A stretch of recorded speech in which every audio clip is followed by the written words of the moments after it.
মহাসমারোহে তালডাংরার খালগ্রাম গ্রাম পঞ্চায়েতের মণিপুর তালগড়িয়া মহাশ্মশান কালীর 13তম বর্ষের বাৎসরিক পুজো মেলা শুরু হলো। শনিবার সন্ধ্যায় প্রদীপ জ্বালিয়ে পুজোর আনুষ্ঠানিক উদ্বোধন করেন তালডাংরার নবনির্বাচিত বিধায়ক ফাল্গুনী সিংহবাবু। উপস্থিত ছিলেন খালগ্রাম গ্রাম পঞ্চায়েতের প্রধান সহ অন্যান্যরা।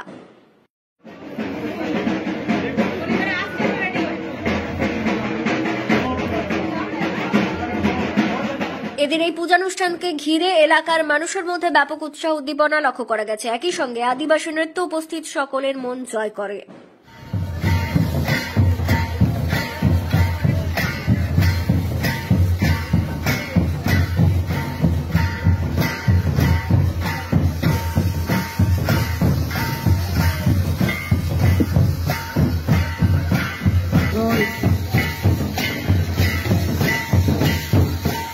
এরপর বরণ করে দিচ্ছেন খালগ্রাম গ্রাম পঞ্চায়েতের প্রধান শ্রীমতী সুরমাল মহাশয়াকে।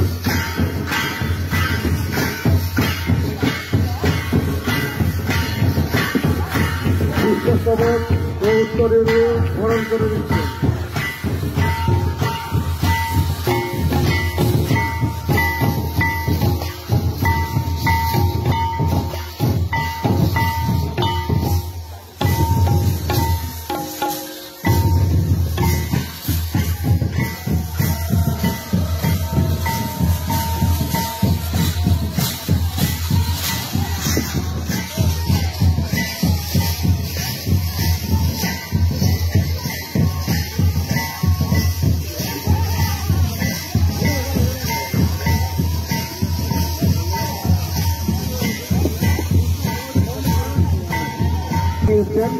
সকলকে চন্দনের প্রচার এবং পুষ্পস্তবক দিয়ে গ্রহণ করে নেওয়ার জন্য আমি বলছি। উদ্বোধনী অনুষ্ঠানে বক্তব্য রাখতে গিয়ে বিধায়ক ফাল্গুনী সিংহবাবু বলেন, মায়ের পুজোকে অবলম্বন করে সংখ্যক লোক সমাগম হয় এবং মায়ের বাড়ি আনয়নকে কেন্দ্র করে যে সমস্ত মহিলাদের আগমন হয়, সকলের মধ্যে যে একটা উৎসাহ উদ্দীপনা লক্ষ্য করা যায় সেটা চোখে পড়ার মতো। সর্বোপরি একটা জিনিস, আমার যতটুকু জ্ঞান তাতে আমি জানি যে মা কালীর আরাধনা একদমই বৈদিক মত অনুসারে, অর্থাৎ আমরা যদি ভাষার ইতিহাস ধরি তাহলে একদমই আর্য সম্প্রদায়ভুক্ত মানুষজনের আরাধ্য দেবী হচ্ছেন মা কালী। কিন্তু এখানে এসে দেখলাম যে মমতা বন্দ্যোপাধ্যায় আমাদের রাজ্যের মুখ্যমন্ত্রী একটা কথা বলেন যে ধর্ম যার যার, উৎসব কিন্তু সবার। ধর্ম যে যার পালন করে, উৎসবে কিন্তু সকলে সামিল হয়। তাই তো একান্তভাবেই বৈদিক সংস্কৃতির সাথে যুক্ত মা কালীর আরাধনায় অস্ট্রিক ভাষা গোষ্ঠীর মানুষ,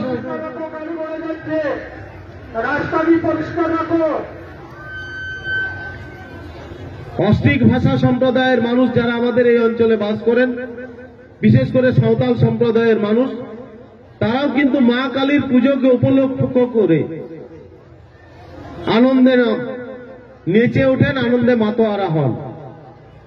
এই সংস্কৃতি হচ্ছে বাংলার সংস্কৃতি, যেখানে যে কোনো ধর্মের ধর্মীয় উৎসবে অন্য ধর্মাবলম্বী মানুষ অক্লেশে অনায়াসে সামিল হতে পারেন এবং সকলে মিলে উৎসব মুখর একটা পরিবেশ তৈরি করতে পারেন। আমি জানি না এই সংস্কৃতি বাংলা কতদিন ধরে রাখতে পারবে, কিন্তু চিরাচরিত কাল থেকেই বাংলায় কিন্তু এই সংস্কৃতির প্রচার প্রসার এবং ব্যবহার হয়ে আসছে। আমি দেখছিলাম কিভাবে আদিবাসী দিদিদের সাথে অআদিবাসী দিদিরা কত সুন্দর নাচের তালে নাচ করছিলেন। এটা সংস্কৃতিগত মেলবন্ধন না থাকলে হয় না। আমরা চেষ্টা করি, আমি যেমন নিজে ভালোই কম বেশি মাদলটা বাজাতে পারি, কেননা আমার গ্রামের পাশেই আদিবাসী গ্রাম আছে, তাদের সঙ্গে আমাদের প্রতিনিয়ত যোগাযোগ।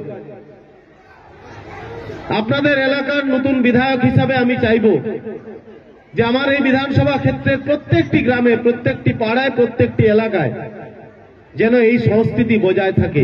এটাই কিন্তু প্রকৃত বাংলা, এটা মনে রাখতে হবে। এই সংস্কৃতি বজায় রাখাই প্রত্যেকটি জাতি, ধর্ম, বর্ণের মানুষের উন্নয়নের সোপান তৈরি হবে। এই পুজোর অন্যতম উদ্যোক্তা শ্যামল ব্যানার্জি বলেন, প্রয়াত মায়ের স্মৃতিকে চির অক্ষয় করে রাখতে মাতৃ আরাধনা শুরু। বর্তমান সময়ে গ্রামবাসীদের সাহায্য সহযোগিতায় তিনি কৃতজ্ঞ বলে জানান। কালী পূজা আজ 13তম বর্ষ অতিক্রম করছে। আমার মা শ্রী সাবিত্রী দেবী আজ থেকে 13 বছর আগে মারা গেছিল।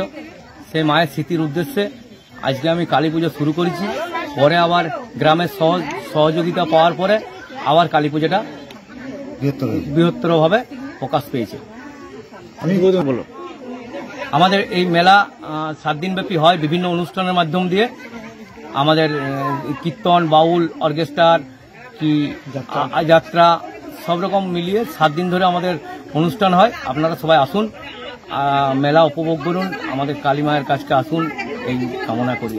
পুজো মেলা কমিটির সদস্য সুজিত ভট্টাচার্য বলেন, 13 বছর আগে এই তালগোড়া মহাশ্মশান কালী পূজা একটু ছোট আকারে আরম্ভ করেন শ্যামল ব্যানার্জি এবং বেশ কিছু মানুষের সহযোগিতা নিয়ে।